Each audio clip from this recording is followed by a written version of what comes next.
کہا کہ اگر کسی کے پاس استطاعت ہے اور قربانی نہ کرے وہ تو ہماری عیدگاہ کے قریب نہ آئے. کتنی بڑی بات اللہ کے رسول صلی اللہ علیہ وسلم نے فرما دی ہے. طاقت ہے وہ نہیں کر رہا تو ہماری عیدگاہ میں نہ آئے.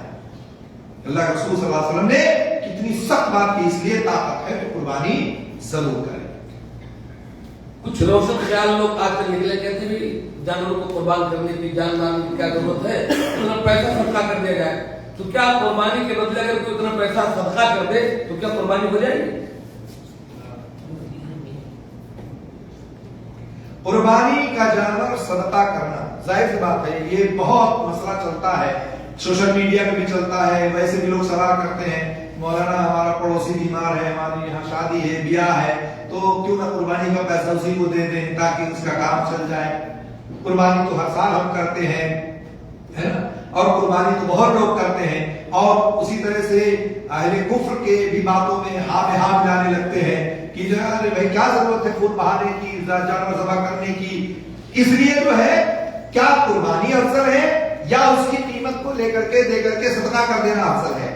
یہ آپ کو معلوم ہونا چاہیے کہ قربانی کرنا, اس کے گوشت کو تقسیم کرنا, کھانا زیادہ افضل ہے بنسبت صدقہ کرنے کے. کیوں؟ کیونکہ قربانی کا مقصد ہوتا ہے اللہ رب العالمین کا تقرب حاصل کرنا, اور اللہ رب العالمین نے ارشاد فرمایا ہے لن ينال الله لحومها ولا دماؤها ولكن ينال التقوى منكم. اللہ رب العالمین کو تمہاری قربانی کا گوشت, پوست, ہڈی, چمڑا یہ سب نہیں پہنچتا ہے. کیا پہنچتا ہے؟ تمہارے دل کا تقوی پہنچتا ہے. کتنے مخلص اس قربانی میں. ہو سکتا ہے جو صدقہ کر رہے ہو اس میں ریاکاری ہو, اور ریاکاری ہی کے لیے لوگ یہ کام کرتے ہو کہتے ہیں. مقصد ہاں یہ نہیں کہ قربانی کا پیسہ صدقہ کر دے, مقصد باہر دکھلاوا ہے. تو اللہ تعالیٰ دکھلاوے کو نہیں پسند کرتا ہے, ریاکاری نہیں چل رہا. کیا چاہیے؟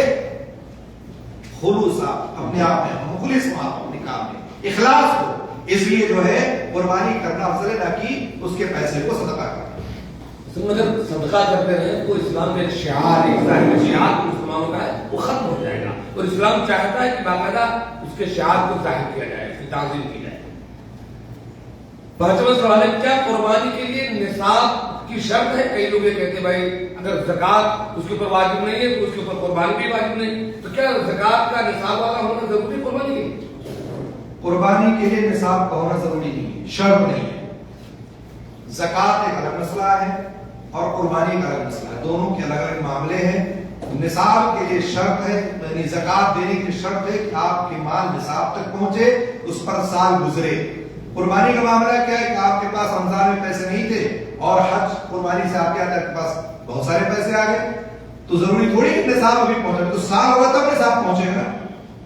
اس لیے قربانی کے لیے نصاب کوئی شرط نہیں ہے. جب آپ کے پاس استطاعت ہو, طاقت ہو, تو آپ قربانی کر سکتے ہیں. اس میں کوئی جس طرح عقیدہ اور قربانی کا کوئی معاملہ نہیں ہے, ایسے ہی نصاب اور زکات اور اسی طرح سے قربانی کا بھی کوئی معاملہ نہیں, سب الگ الگ معاملہ ہے. اگر فوری طور پر آپ کے پاس پیسہ نہیں ہے, پیسہ بعد میں آئے گا, سیلری بعد میں آئے گی, یا پیسہ کسی جگہ پر بعد میں ملے گا, تو کیا ایسا آدمی قرض لے کر کے قربانی کر سکتا ہے, یا ایسا آدمی قرض لے کر کے حج کر سکتا ہے یا نہیں؟ ہاں, اگر یہ صورتحال ہے کہ مثال کے طور پر آپ کی سیلری آنے والی ہے اور نہیں آئی, آپ کو پتا کہ جیسے حج کے ایام گزریں گے یا قربانی کے ایام گزریں گے میری سیلری آ جائے گی اور میں اتنا میرے پاس آ جائے گا کہ میں قربانی کر سکتا ہوں, تو وقتی طور پر آپ قرض لے کر کے قربانی کر سکتے ہیں. پہلی بات. دوسری بات, آپ اتنے زیادہ مقروض ہیں کہ آپ کے پاس ہے ہی نہیں, اور جو آئے گا پیسہ یا سیلری وہ بھی قرضہ ہی دے دے مجھے, تو آپ کے لیے ضروری نہیں ہے کہ آپ قرضہ لیں پھر قربانی کریں, چونکہ آپ مکلف نہیں. پہلا کام کیا ہے؟ قرضہ دینا, چونکہ قربانی واجب نہیں ہے, سنت ہے. اور قرض جو آپ نے لے رکھا ہے اور جب سے آپ لے رکھا ہو مطالبہ بھی کرنا آپ سے, اس لیے پہلے آپ قرض کو ادا کریں. اگر ضروری ہے تو اگر وہ آپ کو چھوٹ دے دیتا ہے, آپ کو کہتا ٹھیک ہے بھائی کوئی بات نہیں, مجھے 2 مہینے بعد دے دینا پیسہ, تو آپ کو اگر استطاعت ہے اور اس نے چھٹی دے دی, آپ کو آگے بڑھا دیا, تو آپ بالکل قربانی کریں, کوئی مسئلہ نہیں سکتی. ایک گھر میں کیا ایک ہی قربانی کافی ہے یا سب کے نام سے الگ الگ کرنا پڑے گا؟ ہاں, یہ ہمارے یہاں بہت اہم مسئلہ ہے کہ ہر سال الگ الگ ناموں سے قربانی کی جاتی ہے.